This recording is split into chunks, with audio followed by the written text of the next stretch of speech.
अब परमात्मा हमें याद दिलाते हैं, अगम निगम को खोज ले, बुद्धि विवेक विचारे, उदय अस्त का राज मिले, तो बिन नाम बेगारे। अपने आत्मा हम तो ये सोचते हैं कि हमें कोई अच्छी पोस्ट मिल जाए, हमें कोई अच्छा राज पद प्राप्त हो जाए, एमएलए, एमपी, मंत्री, मुख्यमंत्री, प्रधानमंत्री, राष्ट्रपति बन जावा। अब परमात्मा हमें क्या याद दिलाते हैं कि जिस वस्तु की तुम चाह कर रहे हो, ये मनुष्य जीवन की चाह नहीं है, ये तो बालकों का खिलौने हैं, बच्चों की चाह है, इस टाइप की भक्तों की इच्छा नहीं होती। उसके साथ साथ आप जी ने इसको गहराई से विचार करना होगा, सोचना होगा। जैसे एक पोलैंड देश का पूरा कैबिनेट, पूरा मंत्रिमंडल, जिसमें 96 व्यक्ति थे, एक जहाज में बैठ के, और किसी और अन्य मंत्री कोई मर गया था, उसका शोक व्यक्त करना थे, मुंह काट जावा थे उसकी, और वो उनका वायुयान दुर्घटनाग्रस्त हो गया। 96 के 96 मर गए, जिसमें से 85 तो वो मंत्रिमंडल के सदस्य थे, बाकी वो जहाज वाले कुछ एक दो होंगे। अब उनकी कितनी इच्छाएं होंगी, उन्होंने क्या क्या योजनाएं बना रखी होंगी। परमात्मा कहते हैं जो काम करने का था उसने स्टार्ट भी ना करते इन बकवादों में जीवन खो दिया, मनुष्य जीवन। आप यहां देखते हो, एक बार हरियाणा के एक मंत्रिमंडल ने शपथ ली, उसके 2 मंत्री एक ही हेलीकॉप्टर में दुर्घटनाग्रस्त हो गए। शपथ ली थी, 2-4-10 दिन हुए थे बनाने और खत्म हुए। ऐसे ही एक मुख्यमंत्री आंध्र प्रदेश का, एक अरुणाचल प्रदेश का, हेलीकॉप्टर में जा रहे थे। आगे उनकी इंतजार में, उनके स्वागत में, उनका माला डालने के लिए लोग खड़े थे अपने स्वार्थवश, और वो दुर्घटनाग्रस्त हो गए। एक की तो 3 दिन में लाश मिली थी, और एक की 1 हफ्ते में गिद्दड़ घसीटे थे उन्हें। पुण्यात्मा, इस तत्व ज्ञान से आपके हृदय में केवल भगवान शेष रह जाओगा, जो ज्ञान ध्यान से सुनोगे तो।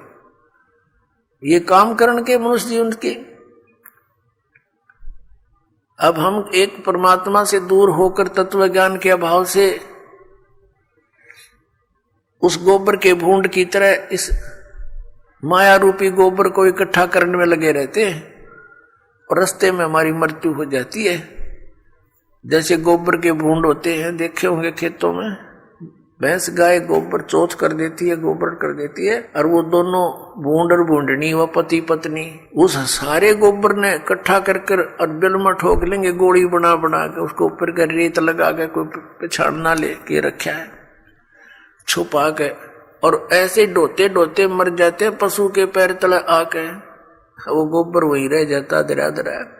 तो ये माया जोड़ जोड़ के बैंक भर दिए, अरे गधा बन के सैर सपट्टे करते फिरेंगे, जिनके पैसे लिए ये जैसे राजा लोग हैं, मंत्री है, मुख्यमंत्री, अन्य मंत्री, या कोई राजपद पर बैठे हैं, कर्मचारी अधिकारी हैं, ये जनता के टैक्स से मौज मार रहे हैं, और कर लगा रखा जनता पे, जिसमें गरीब आदमी भी अपने 10 नौहों की कमाई से कुछ करता है, वो भी टैक्स में जाता है, और उस पर ये मौज करते हैं। जो इनका कर्तव्य बनता है उसको भूल कर ये भी केवल अपने ही स्वार्थ में, अपने ही उदर पूर्ति में लगे रहते हैं, जिस कारण से इनको प्रत्येक का कन कन देना पड़ेगा। किसी का गधा बनेगा, किसी का बैल बनेगा, किसी की भैंस बनेगी, गाय बनेगा। परमात्मा कहते तुमने उस दरगाह का मैल नहीं देखा, और धर्मराज के तिल तिल का लेखा। जैसे एक गवर्नर था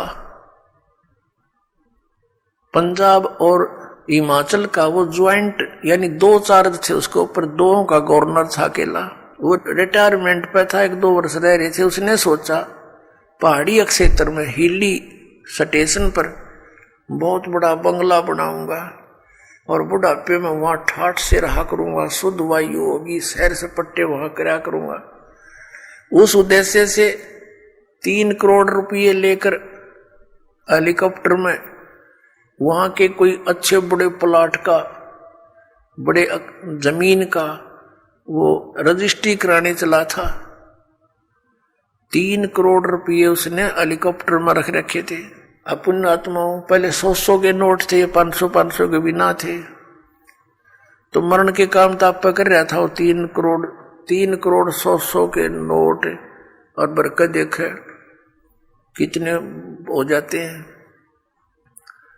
तो वो दुर्घटनाग्रस्त हो गया वो हेलीकॉप्टर। उसका परिवार भी साथ में था, एक बालक बच्चा था, लड़का।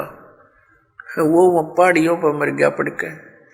और वो नोट उड़ते फिरे, वो बकरी खावा उनने, फिर वो आकर जो भेड़ बकरी चरा रहे थे वो उठा ले गए गडरिए। फिर उनको फिर क्या देखा कि उसका जो अपना रेजिडेंस था वहां उसने तय खाना बना रखा और उसमें 40 करोड़ रुपया दे रखा। 40 करोड़ रुपया 100 के नोटों का मेरे ख्याल में 2 ट्रकों बनी चले। और वो छाती का लाए बैठा सांप की तरह उस पर सोए और वहां मर गया। वो रह गया दरिया दरिया। अब क्या होगा?